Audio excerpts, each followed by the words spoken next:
നമസ്കാരം, ഞാൻ ബേബി കുമ്പാടി.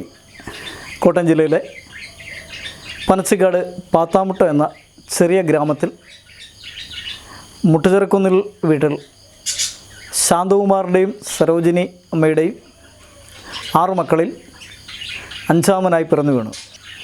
ഞാൻ ചെയ്യുന്ന കലാരൂപം എന്ന് പറഞ്ഞാൽ ആ കലാരൂപത്തിൻ്റെ പേര് പരുന്താട്ടം എന്നാണ് അറിയപ്പെടുന്നത്. പരുന്താട്ടം എന്ന് പറയുന്ന കല ഒരു പ്രാചീന കലയായിട്ട് നമുക്ക് ഉൾക്കൊള്ളിക്കാൻ പറ്റില്ല. കാരണം പരുന്ത് കളി എന്നൊരു കലാരൂപം കേരളത്തിൽ നിലനിന്നിരുന്നു. അത് മധ്യ കേരളത്തിലെ മലയോര പ്രദേശങ്ങൾക്ക് അരികിൽ ജീവിച്ച സാംബവ സമുദായത്തിൽ അല്ലെ പറയ സമുദായം എന്ന ആ സമുദായക്കാരുടെ കളിരൂപങ്ങൾ ആഘോഷങ്ങളിൽ, അതായത് ഓണം, വിഷു, സംക്രമം, പിന്നെ വിളവെടുപ്പ് മഹോത്സവങ്ങളെ ഈ കാലഘട്ടത്തിലൊക്കെ അവർ കളിരൂപത്തിൽ ചെയ്തിരുന്നൊരു കലാരൂപമായിരുന്നു പരുന്ത് കളി. പരുന്ത് കളിയുടെ ഈ പരുന്താട്ടത്തിൻ്റെ പ്രാഗ്രൂപം എന്നറിയപ്പെടുന്ന പരുന്ത് കളിയെക്കുറിച്ച് പല ഐതിഹ്യങ്ങളും മിത്തുകളുമൊക്കെ നിലനിൽപ്പുണ്ട്. പഴങ്കഥകളായിട്ടും കെട്ടുകഥകളായിട്ടും പലരും പറഞ്ഞ ചില നിലനിൽപ്പുണ്ട്. അതിലൊന്ന് അറിയപ്പെടുന്നത് ഈ ഗോത്ര സമൂഹങ്ങളിൽ കുടികെട്ടി താമസിക്കുന്ന ഭാഗങ്ങളിൽ ഈ നാഗദോഷം, പാമ്പിൻ ദോഷം, നാഗദോഷം എന്ന് പറഞ്ഞാൽ ഇന്നത്തെ സർപ്പക്കാവുകളിലൂടെ നമ്മൾ തീർക്കുന്ന നാഗദോഷമല്ല, ചള്ള് പാമ്പിൻ്റെ, നീച പാമ്പ് ദോഷം കുട്ടികളുണ്ടായി. കുട്ടികളുടെ ശരീരം അങ്ങ് മെല്ലിച്ച് വല്ലാതെ വരുന്നൊരവസ്ഥ. അത് പോഷകാഹാരക്കുറവാണ് സത്യം. പക്ഷേ ഈ ഗോത്ര സമുദായങ്ങൾ ഒന്നിച്ച് അവർ ഈ ഗോത്ര ആചാരങ്ങളിലും അനുഷ്ഠാനങ്ങളിലും ബലപ്പെട്ട് കിടന്ന കാലഘട്ടത്തിൽ അവർ പരുന്തുകോലം കെട്ടിയാടും. ഈ കുടികളിൽ പാമ്പിൻ്റെ ദോഷം ഉണ്ടാകുമെന്ന് അറിഞ്ഞുകൊണ്ട് ആ ദോഷം മാറ്റാൻ വേണ്ടി പരുന്തുകോലം കെട്ടിയാടുന്ന ഒരവസ്ഥ ഉണ്ടായിരുന്നു.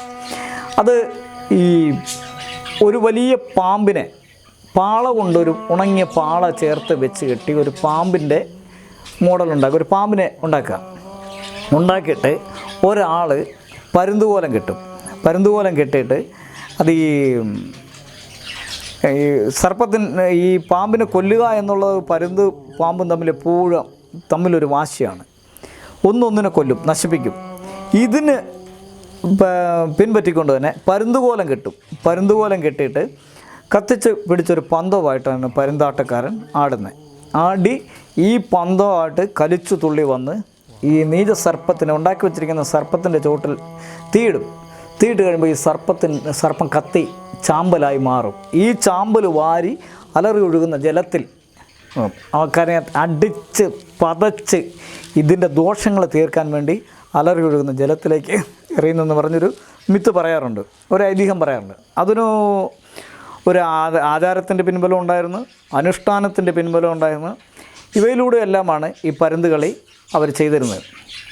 അതൊരു ഗോത്ര ആചാരങ്ങളും ഗോത്ര അനുഷ്ഠാനങ്ങളും ഗോത്ര കലാരൂപമായി മാറിയിരുന്ന പരുന്ത് കളി അരയിലൊരു പട്ടെടുത്ത് ചുണ്ടത്ത് പാള കൊണ്ടൊരു ചുണ്ടും വെച്ച് വെള്ളമുണ്ടിന് മുകളിലാണ് പട്ടെടുക്കുന്നത്. തലയിലൊരു വട്ടക്കെട്ടും കെട്ടി കുരുത്തോല കൊണ്ടൊരു കൈകളിൽ കുരുത്തോല അണിഞ്ഞ്, അത് ഇവിടുന്ന് മാത്രമേ ഉള്ളൂ കുരുത്തോല ചേർത്തൽ, അല്ല ഒരു പാളയുടെ കഷ്ണമോ അണിഞ്ഞുകൊണ്ട് വട്ടം നിന്ന് കളിച്ചിരുന്നൊരു കളിരൂപമായിരുന്നു. ഒരു വട്ടക്കളി രൂപനെ ചെയ്തിരുന്നതായിരുന്നു പരുന്ത് കളി. ഈ പരുന്ത് കളിയെക്കുറിച്ച് പല പുസ്തകങ്ങളും പ്രതിപാദിച്ചിട്ടുണ്ട്. പക്ഷേ ഇതെല്ലാം ഒരു ഗോത്ര കളിരൂപമായിരുന്നുകൊണ്ട് മലനിരകളുടെ അരികിലും ഗ്രാമങ്ങളും ഉൾഗ്രാമങ്ങളിലും താമസിച്ചിരുന്ന ഗോത്ര ജനത ചെയ്തു പോന്നിരുന്നുണ്ട്. പിന്നീട് ഒരു കോളനി സംസ്കാരത്തിലേക്ക് ജനങ്ങൾ മാറുകയും നിരവധി ഗോത്രങ്ങൾ മിങ്കിൾ ചെയ്ത് ഒന്നായി താമസിക്കേണ്ട ഒരു ഘടകം വന്നപ്പോഴത്തേന് പല കലാരൂപങ്ങളും നമ്മുടെ കേരളത്തിൽ നഷ്ടപ്പെട്ടു പോയി.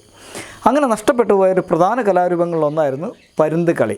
മല്ലപ്പള്ളി പ്രദേശങ്ങളെ ചെങ്ങന്നൂർ, കല്ലൂപ്പാറ, തിരുവല്ല വെൺമണി ഭാഗങ്ങളെ ഇവിടെയൊക്കെ മാത്രം ചില ഓണാഘോഷ പരിപാടികൾ പഴയ ആൾക്കാർ പരുന്ത് കളി വല്ലപ്പോഴും ചെയ്തിരുന്ന് അത് പിന്നെ കുറേശ്ശെ വന്ന് അന്യവൽക്കരിക്കപ്പെട്ടുകൊണ്ട് 80-ൻ്റെ അവസാന കാലഘട്ടം 90 കാലഘട്ടമൊക്കെ ആകുമ്പോഴത്തേന് പരുന്ത് കളി എങ്ങും വലിയ പ്രചാരത്തിലില്ലാത്ത രീതിയിലായി.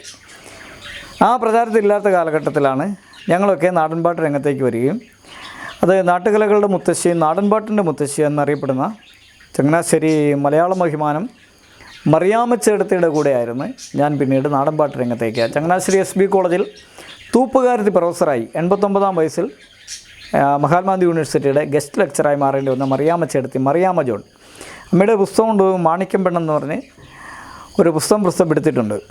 ചെങ്ങന്നൂരാദിപ്പാട്ടുകൾ, ഇങ്ങനെയുള്ള പാട്ടുകളടക്കം.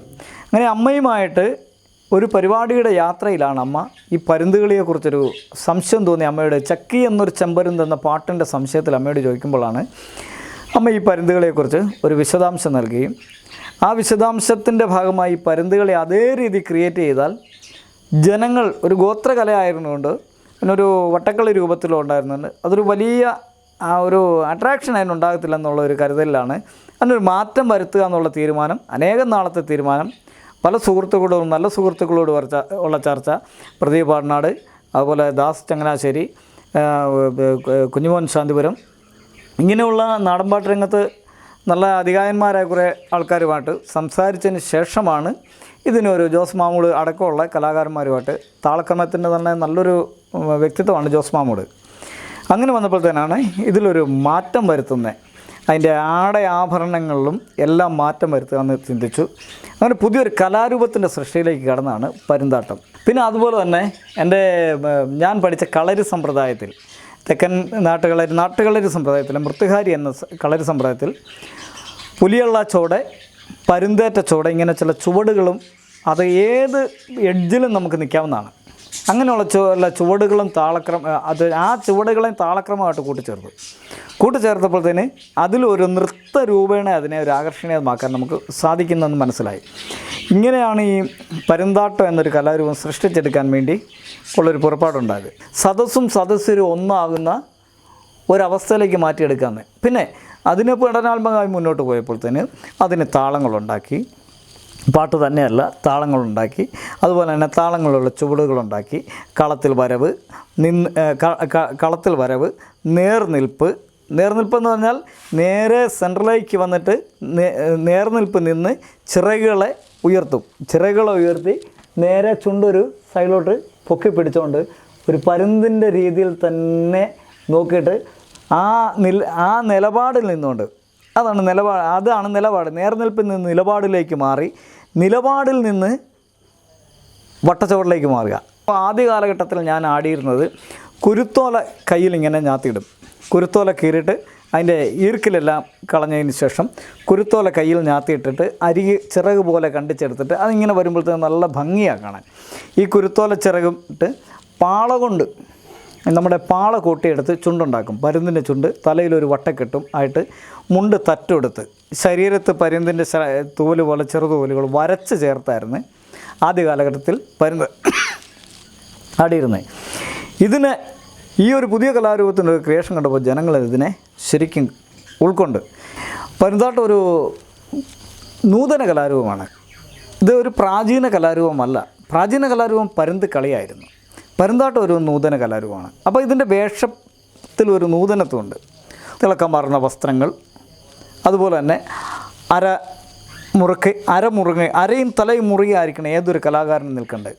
ആ അര മുറുക്കുന്ന ആവശ്യത്തിലേക്കായി അരപ്പട്ട, അതിനൊരു വ്യത്യസ്തതയും തിളക്കം മാറുന്നതുമായിരിക്കും.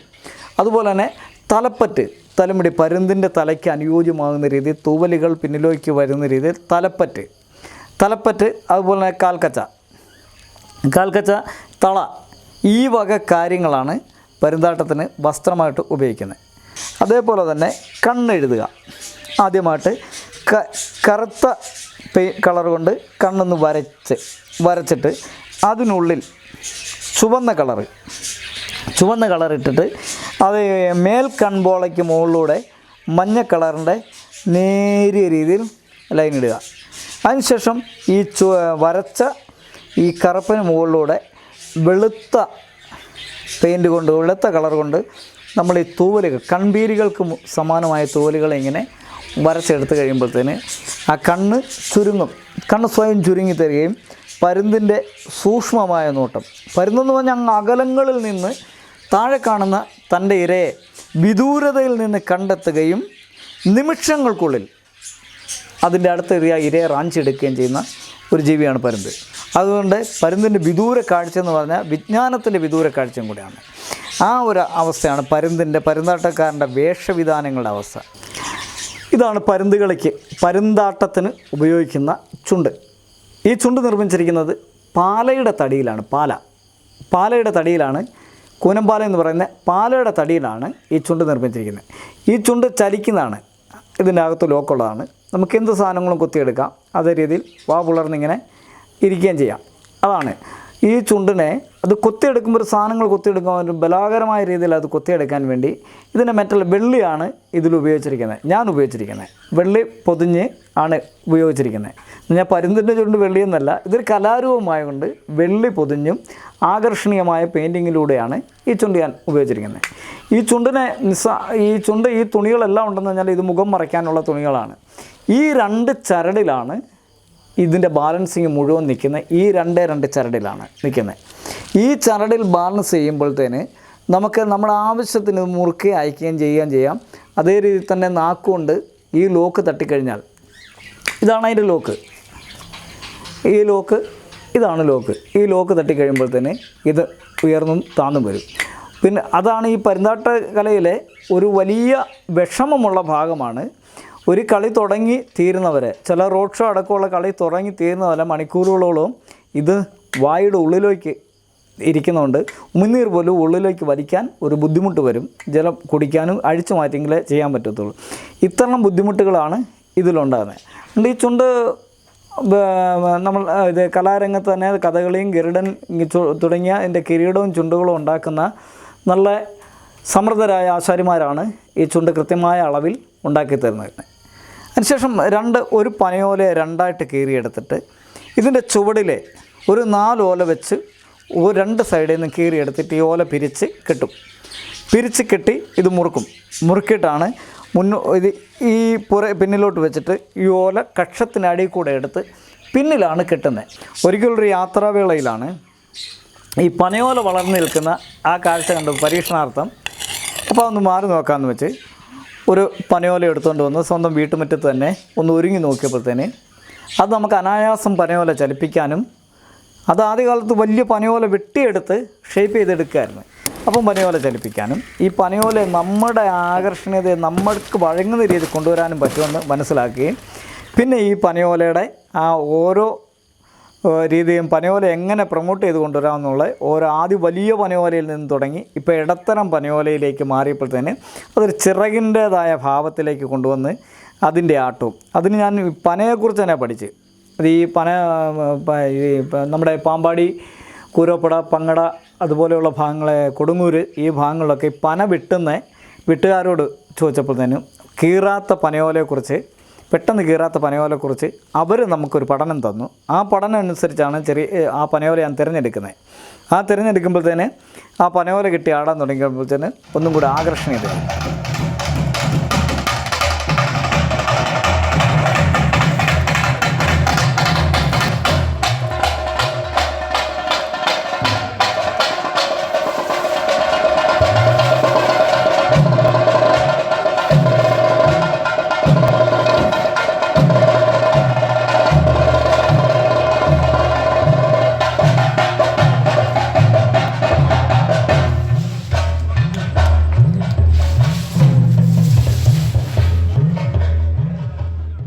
അതുപോലെ തന്നെ ഇതിൻ്റെ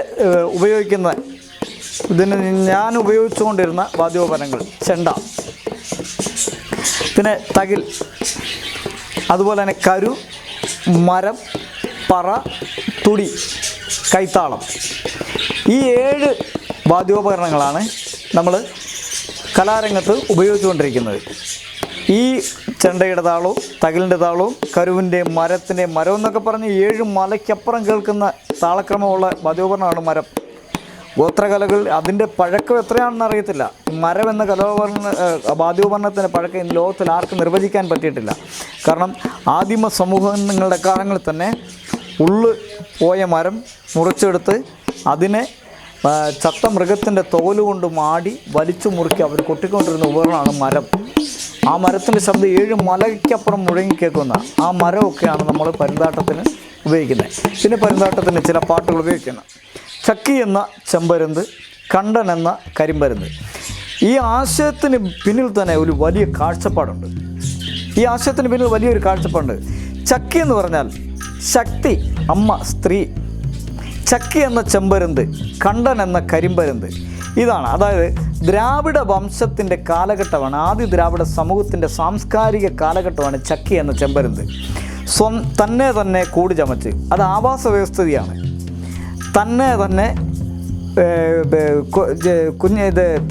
മുട്ടയും ചീകി പെനറ്റി എന്ന് പറഞ്ഞാൽ ഒരു മുട്ട ഇടാനുള്ള ആരംഭം. തന്നെ കൂകി പെനറ്റി തന്നെ മുട്ടയും ഇട്ടു, തന്നെ കുഞ്ഞു വിരിച്ചു, തന്നെ കുഞ്ഞിനെ പോറ്റി.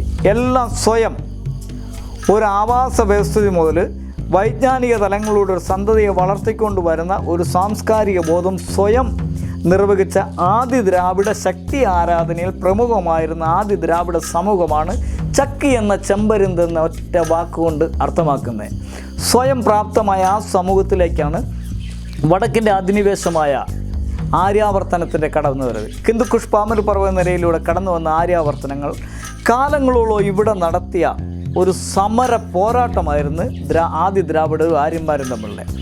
ഈ പോരാട്ടത്തിൻ്റെ കാലഘട്ടത്തിൻ്റെ അവസാനമാണ് ഇവിടെ പങ്കുവയ്ക്കലിൻ്റെ അന്നേരം വരുന്നൊരു കണ്ടം വരുന്നവനോ തന്നാൻ തീത കുഞ്ഞിനെ പാതി പകുക്കണം, കാല് കറുത്തത് നിൻ്റെത്, ചുണ്ട് ചുവന്നതിൻ്റെ. ആ വർണ്ണ വ്യത്യസ്തത അവിടെ ഒരു പങ്കുവയ്ക്കലിൻ്റെ വ്യത്യസ്തമായി കഴിഞ്ഞ് ഭാരതത്തിൻ്റെ തനത് സംസ്കാരത്തെ മാറ്റി ഒരു മിംഗ്ലിങ് ആര്യ ദ്രാവിഡ സംസ്കാരത്തിലേക്കുള്ള കടന്നുവരവാണ് ഈ പാട്ടുകൊണ്ട് അർത്ഥമാക്കിയിരിക്കുന്നത്. ചക്കി എന്നൊരു ചെമ്പാരുന്തവളോ തകതീയ, ചക്കി എന്നൊരു ചെമ്പാരുന്തവളോ തന്നാപ്തീയ, ചക്കി എന്നൊരു ചെമ്പാരുന്തവളോ തകതീയ, ചക്കി എന്നൊരു ചെമ്പാരുന്തവളോ തന്നാപ്തീയ, തന്നെ ഗുരുവണുതവളോ തകതീയ, തന്നെ കൂടു പണുതവളു തന്നാപ്തീയ, തന്നെ ജീനിപ്പനത്യവളു തകതീയ, തന്നെ ജീനിപ്പനത്യവളു തന്നാപ്തീയ, തന്നെ മുട്ടയുമിട്ടവളു തകതീയ, തന്നെ മുട്ടയുമിട്ടവളു തന്നാപ്തീയ,